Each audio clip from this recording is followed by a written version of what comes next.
सज्जनों, समस्त देशवासियों एवं सभी श्रोता बंधुओं को सादर नमन करते हुए श्री रामचरितमानस से अयोध्या कांड की कुछ चौपाइयां आप सभी तक पहुंचा रहा हूं।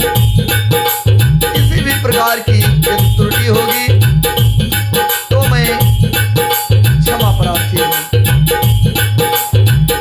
प्रसंग उस समय का है जिस समय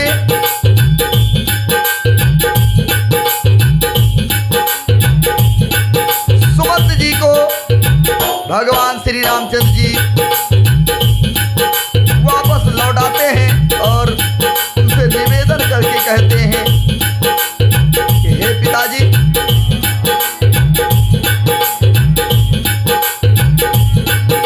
सुमंत्र जी से कहते हैं कि हे सुमंत्र जी,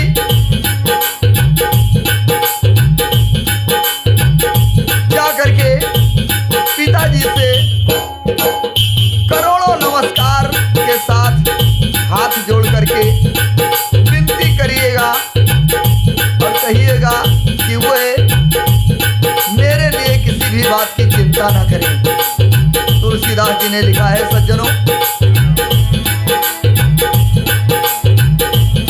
तो पितु पद कही कही कोटि नति विनय करब कर जोर और चिंता कवनहु बात के और तात न करी जनि मोरी। तुलसीदास जी ने चौपाई के माध्यम से लिखा है सज्जनों,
निवेदन करता हूँ कि आप सभी प्रकार से वही कर्तव्य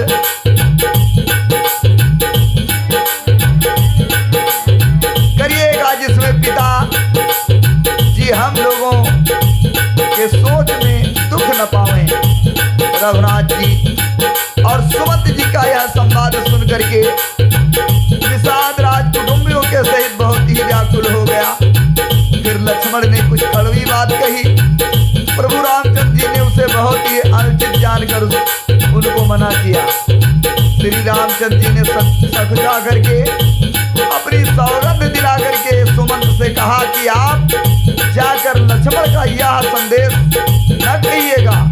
सुमंत ने फिर राजा का संदेश कहा कि सीता वन कलेश नहीं सह सकेगी,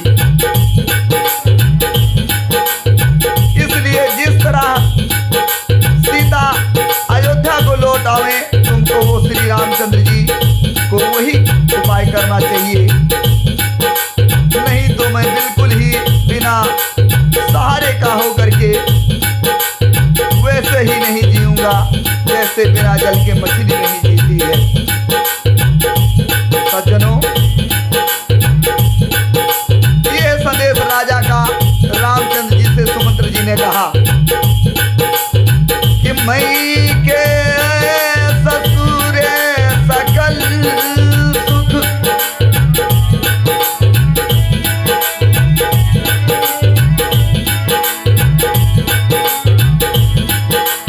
मई के ससुरे सकल सुख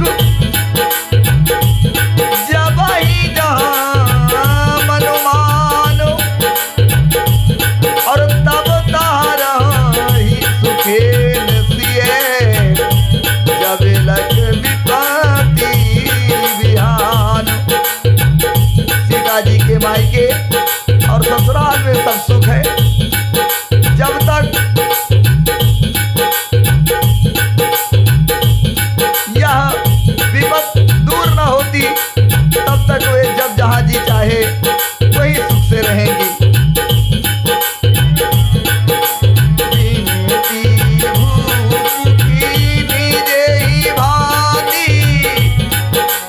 आरती प्रीति न सो कही जाती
कह करके सुनाया कि सीता जी को करोड़ों प्रकार से समझाया रामचंद्र जी ने। उन्होंने कहा कि तुम घर लौट जाओ तो सास ससुर गुरु प्रियजन एवं कुटुंबी सबकी चिंता मिट जाएगी। पति के वचन सुनकर जानकी जी कहती हैं, हे प्राणपति, हे परम स्नेही सुनिए। हे प्रभु, आप करुणामय और परम ज्ञानी हैं, कृपा करके विचार तो कीजिए। सीता जी ने रामचंद्र जी से कहा, शरीर को छोड़कर छाया अलग कैसे रोकी रह सकती है? सूर्य की प्रभा सूर्य के छोड़ करके कहाँ जा सकती है और चांदनी चंद्रमा को त्याग कर कहाँ जा सकती है? इस प्रकार पति के को प्रेममयी विनती सुना करके सीता जी मंत्री से सुहावनी वाणी कहने लगी कि आप मेरे पिता और ससुर के समान हैं। सुमंत्र जी से सीता जी ने कहा कि आप मेरे पिता और ससुर जी के समान हैं, मेरा हित करने वाले हैं, आपको मैं बदले में उत्तर देती हूँ, तो यह बहुत ही अनुचित बात है।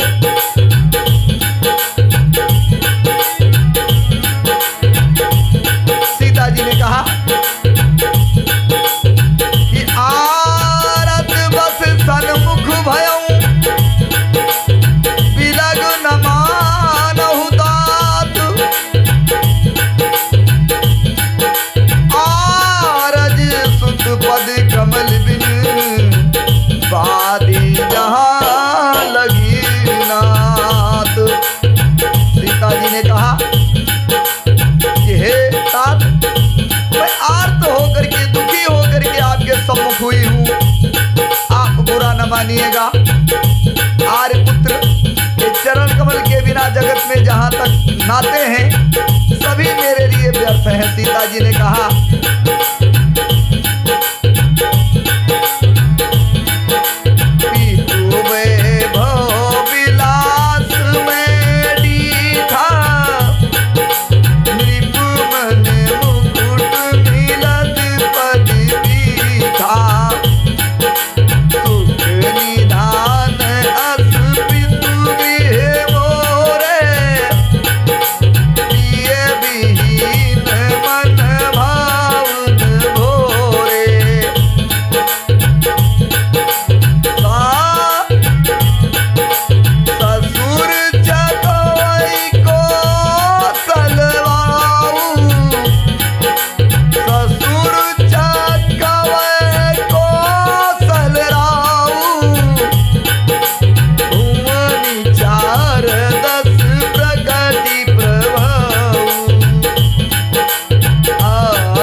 चरणों में प्रणाम करते हैं। ऐसे के पिता के घर में भी जो सब प्रकार सुखों का भंडार है, पति के बिना मेरे मन को भूल कर भी कुछ नहीं भाता है। मेरे ससुर कौशल राज चक्रवर्ती सम्राट हैं। सीता जी ने कहा कि मेरे ससुर कौशल राज चक्रवर्ती सम्राट हैं, जिनका प्रभाव 14 लोकों में प्रकट है। इंद्र भी आगे होकर जिनका स्वागत करते हैं और अपने आधे सिंहासन पर बैठने के लिए स्थान देते हैं। ऐसे ऐश्वर्य और प्रभावशाली ससुर, उनकी राजधानी अयोध्या, प्रिय कुटुंबी और माता के समान सासुएं, ये कोई भी रघुनाथ जी के चरण कमलों की रज के बिना मुझे स्वप्न में भी सुख नहीं प्रदान कर सकते हैं, सुखदायक नहीं लगते हैं। दुर्गम रास्ते, जंगली धरती, पहाड़, हाथी, सिंह, अथाह तालाब एवं नदियां, कोल, भील, हिरन और पक्षी प्राणपति के साथ रहते ये सभी मुझे सुख देने वाले होंगे। मुझे किसी प्रकार का दुख नहीं होगा जंगल में। सीता जी ने कहा कि सास ससुर सन मोर हुती, बिना करबी पर पाए, मोर सोच जन करिए कछु, और मैं बन सुखी सुभाए।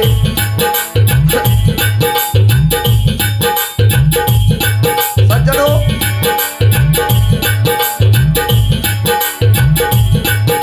सीता जी ने कहा कि सास और ससुर के पांव पड़कर मेरी ओर से विनती कीजिएगा कि वे मेरा कुछ भी सोच ना करें, मैं वन में स्वभाव से सुखी रहूंगी। प्राणनाथ प्रिय देवर साथा, सुमंत जी से सीता जी ने कहा, प्राणनाथ प्रिय देवर साथा, वीर धुरी धरे धनु भाथा।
देवर साथ हैं, इससे मुझे न रास्ते की थकावट है, न मन में भरम है और न मेरे मन में कोई दुख है।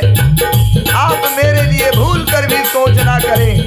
सुमंत्र जी सीता जी की शीतल वाणी सुन करके ऐसे व्याकुल हो गए जैसे सांप मणि के बिना व्याकुल हो जाता है। आंखों में कुछ दिखाई नहीं पड़ता, कानों से कुछ सुनाई नहीं देता। वे बहुत व्याकुल हो गए, कुछ बोल नहीं पा रहे हैं। रामचंद्र जी ने उनका बहुत प्रकार से समाधान किया, तो बहुत प्रकार समझाने के बाद रामचंद्र जी के उनकी छाती ठंडी ना हुई। साथ चलने के लिए मंत्री ने अनेकों प्रयत्न किए, पर रघुनंदन राम जी यथोचित उत्तर देते गए। राम जी की आज्ञा मेटी नहीं जा सकती, कर्म की गत कठिन है, उस पर कुछ भी बस नहीं चलता। श्री राम लक्ष्मण और सीता के चरणों में सिर झुका करके सुमंत्र इस प्रकार लौटे जैसे कोई व्यापारी अपना मूलधन यानी अपनी पूंजी गंवा करके लौट पड़ता है।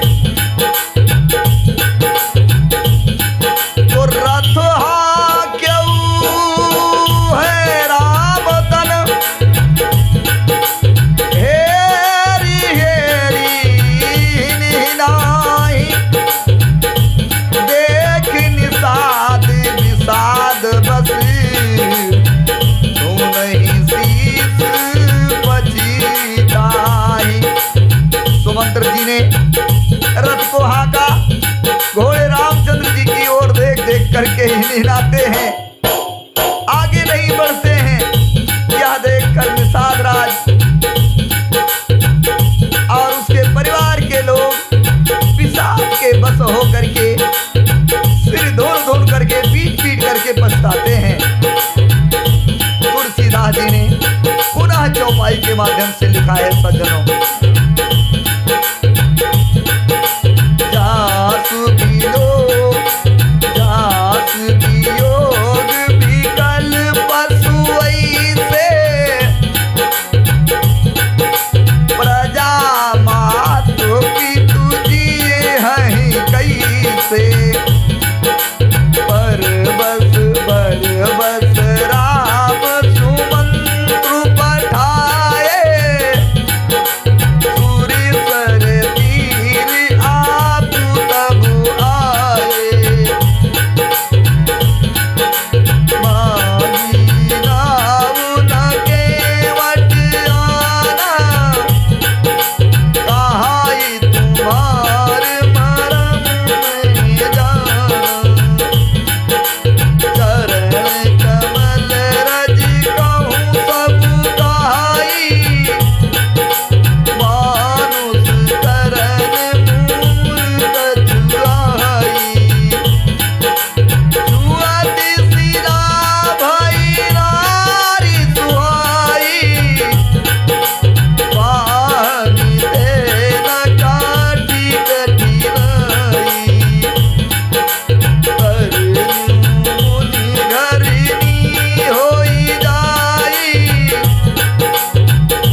वाली कोई जड़ी बूटी है, इसलिए प्रभु मैं नाव को नहीं लाऊंगा,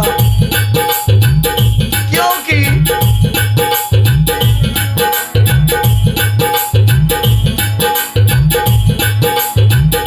केवट ने कहा जिसके छूते ही पत्थर की शिला सुंदरी स्त्री हो गई, मेरी नाव तो काठ की है। सज्जनों, केवट ने कहा मेरी नाव उड़ जाएगी, मैं लुट जाऊंगा अथवा रास्ता रुक जाएगा जिससे आप पार ना हो सकेंगे।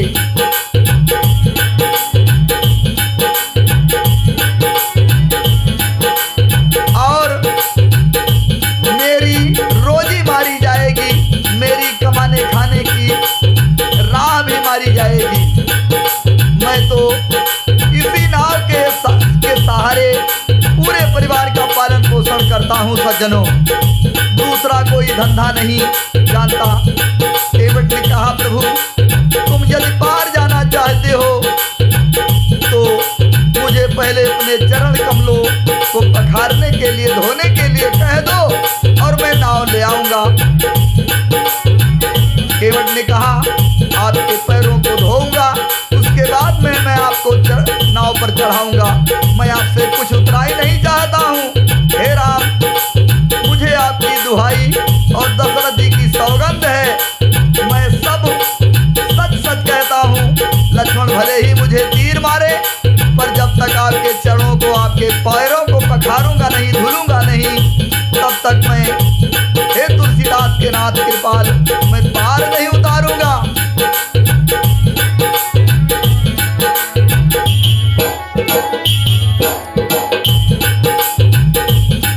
तो सोनी के माटी के बहन प्रेम लपेटे दुपट्टे और बिहसे करुणा आयन चितई जानकी लखन सोनी के माटी के बहन प्रेम लपेटे दुपट्टे बिहसे करुणा आयन चिताई जानकी लखन तने। केवट के प्रेम में लपेटे हुए अटपटे वचन सुनकर करुणाधाम श्री रामचंद्र जी जानकी जी और लक्ष्मण जी की ओर देखकर हंसे। रामचंद्र जी जानकी जी और लक्ष्मण जी की ओर देख करके भगवान श्री रामचंद्र जी हंसने लगे। तुलसीदास जी ने चौपाई के माध्यम से दर्शाया है। सज्जनों, कृपा सिंधु बोले मुस्काई, कोई करू देहि तब नाउ न जाई, देवियानु जल पाई पखारू, होत विलम्ब उतारहि पारू।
पर भी पार उतारने के लिए केवट का निहोरा करते कर रहे हैं, परंतु समीप आने पर अपनी उत्पत्ति के स्थान पद नखों को देखते हुई देव नदी गंगा जी हर्षित हो गई।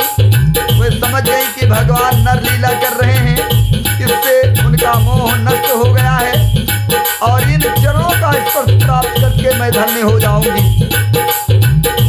यह विचार करके वे हर्षित हो गई। केवट रामचंद्र जी की आज्ञा पा करके कठौते में जल भर करके लाया और अत्यंत आनंद के साथ भगवान के चरणों को धोने लगा। देवता फूल बरसा रहे हैं,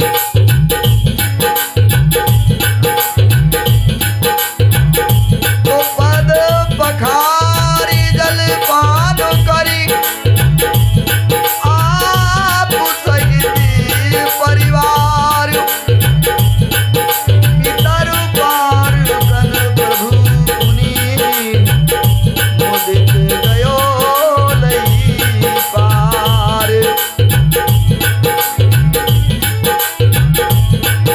सज्जनों, चलो को धो करके सारे परिवार को उस जल को ले जा करके पहले अपने स्वयं पिया केवट ने और अपने पूरे परिवार को पिलाया। अपने पितरों को भवसागर से पार करके फिर आनंद पूर्वक प्रभु श्री रामचंद्र को गंगा जी के उस पार ले गया।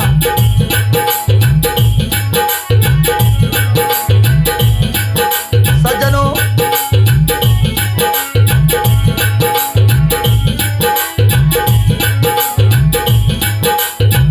पुनः तुलसीदास जी ने लिखा है, उतरी ठाढ़ भय सुर शरीरेता, सिए राम दुलखन समेता, केवट उतरी दंडवती मीरा, प्रभु सकुच यही रही कचुरीरा, सिए जान निहारी, मणि मुदरी मन मुदित उतारी, कहे उतपाल लेहु उतराई, केवट चरण गहे अतुराई। दुआजु मैं काह न पावा, मीटे दोष दुख दारिद्र दावा, बहुत काल में कीन मजूरी, आज दीन विधि बनी भली आप कछु नाथ न चाहिए गोरे, दीन दयाल अरुण रहा डोरे, और फिर दीवार मोहि जो देवा, सो प्रसाद में सिर धरि रेवा।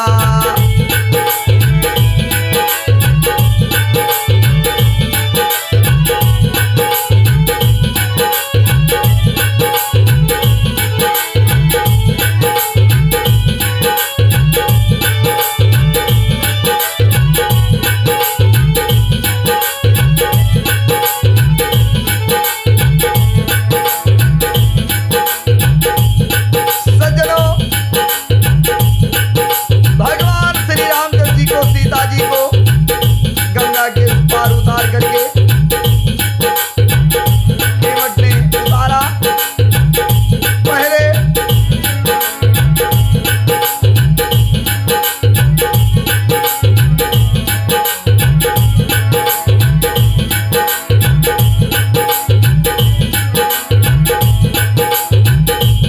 सीता जी को नाव से उतारा रामचंद्र जी ने, फिर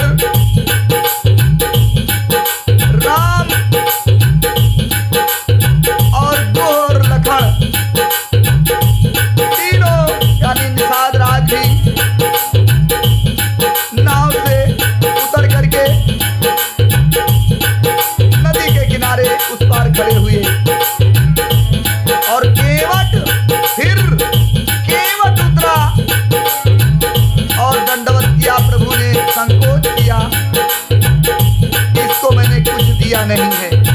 सज्जनों, एक प्रसंग इसमें और मैं पिरो रहा हूं।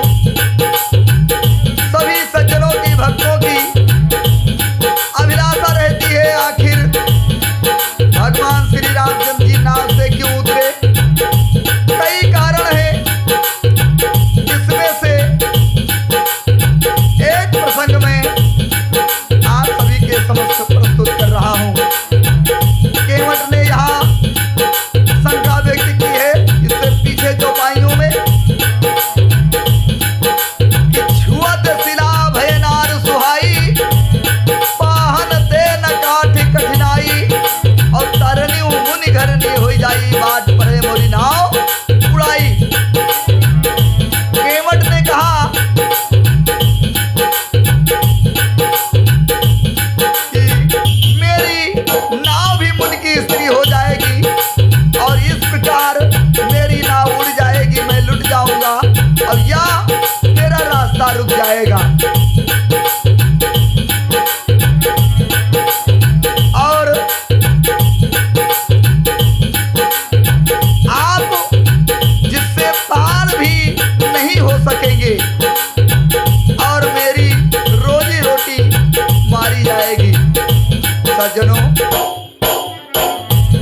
केवट की जो शंका थी वो सत्य ही थी, क्योंकि नाव जिस पेड़ की बनी थी वो पेड़ कोई ऐसा वैसा पेड़ नहीं था।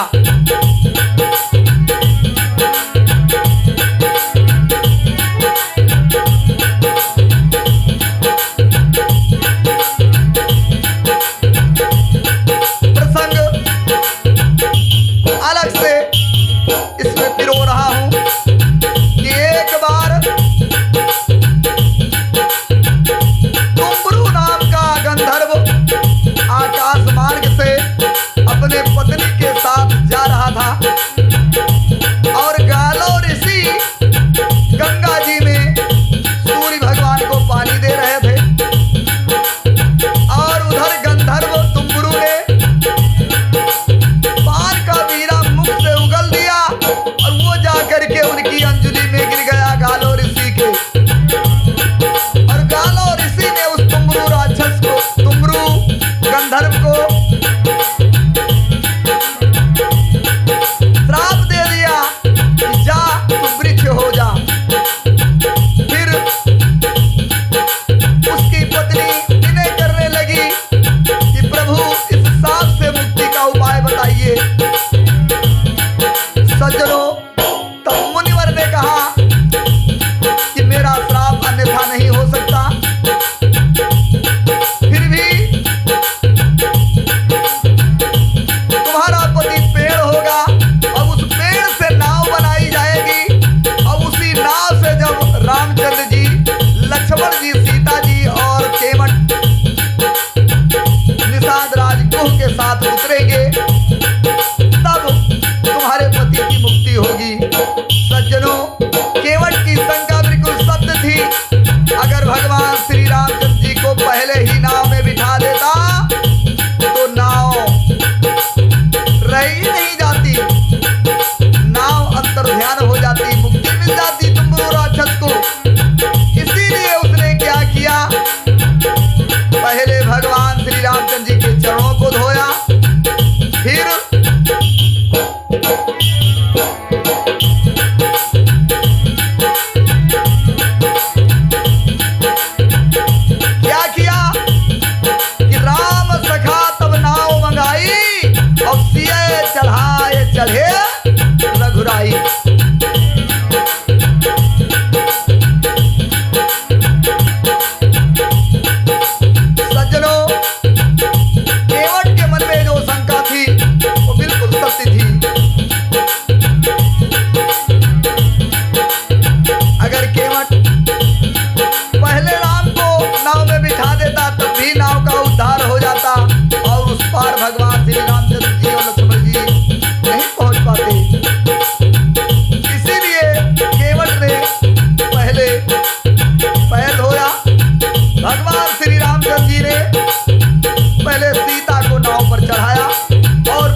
माध्यम से लिखा है।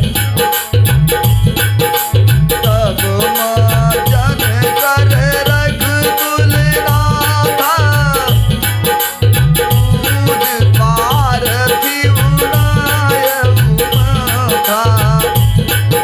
सिय सुर सरहि कहो कर जोरी, मात मनोरथ पुरऊ मोरी।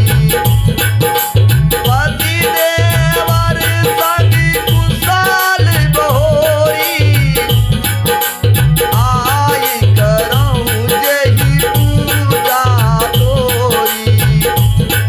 और सुन सिय विनय प्रेम रस सानी, भाई तब विमल बार परवानी। सुनो रघुवीर प्रिया वैदेही, तव प्रभाव जग विदित न केही।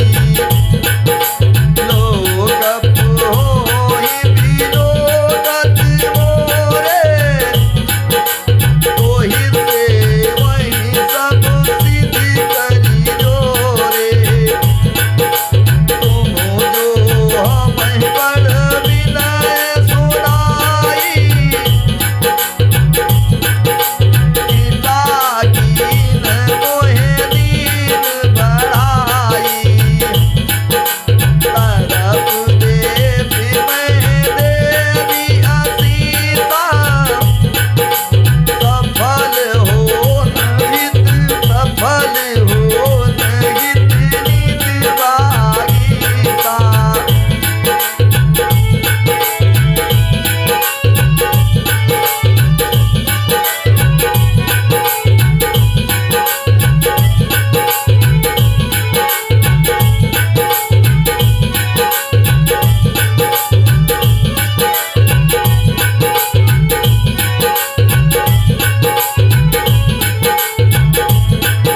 मित्रों, फिर रघुकुल स्वामी रामचंद्र जी ने स्नान करके पार्थिव पूजा की और शिव जी को सिर नवाया।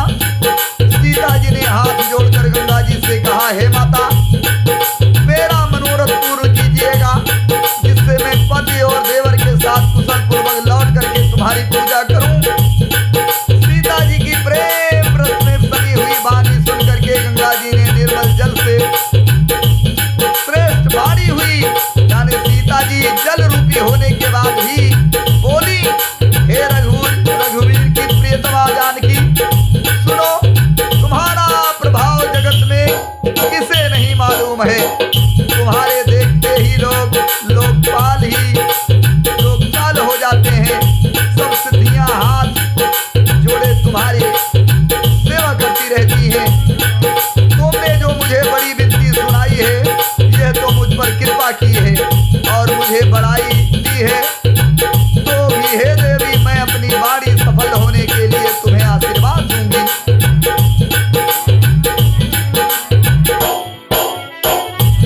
गंगा जी ने कहा कि प्राणनाथ देवर सहित कुशल कोसलाई,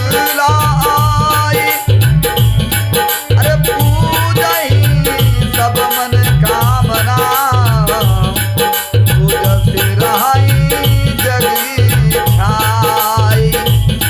गंगा जी ने कहा कि तुम अपने प्राणनाथ और देवर सहित कुशल पूर्वक अयोध्या लौटोगी।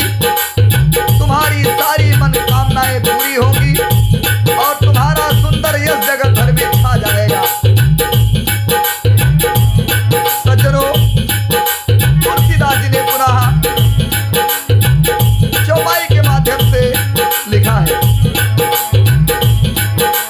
गंग बचन सुने मंगल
परन कुटी में करब सुहाई, तब मोहे काजस देव रजाई,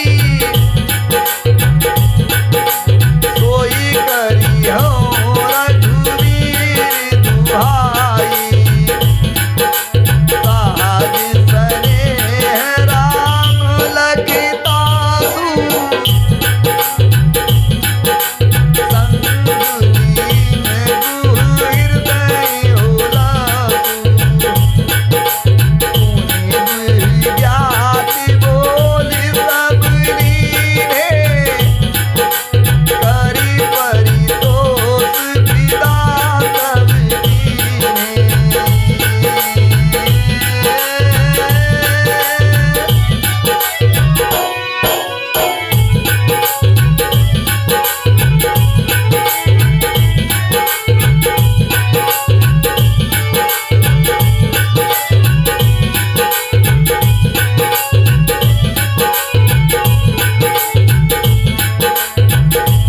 सज्जनों, गंगा जी के मंगल मूल वचन सुन करके और देव नदी को अनुकूल देख करके सीता जी बहुत प्रसन्न हुई। तब प्रभु रामचंद्र जी ने निषाद राजगुरु से कहा कि हे भैया, अब तुम घर लौट जाओ। यह सुनते ही उसका मुंह सूख गया और हृदय में दाह उत्पन्न हो गई। निषाद राजगुरु ने हाथ जोड़कर दीन वचन बोलकर कहा, हे प्रभु, मेरी विनती सुनिए। मैं आपके साथ रह करके आपको रास्ता दिखा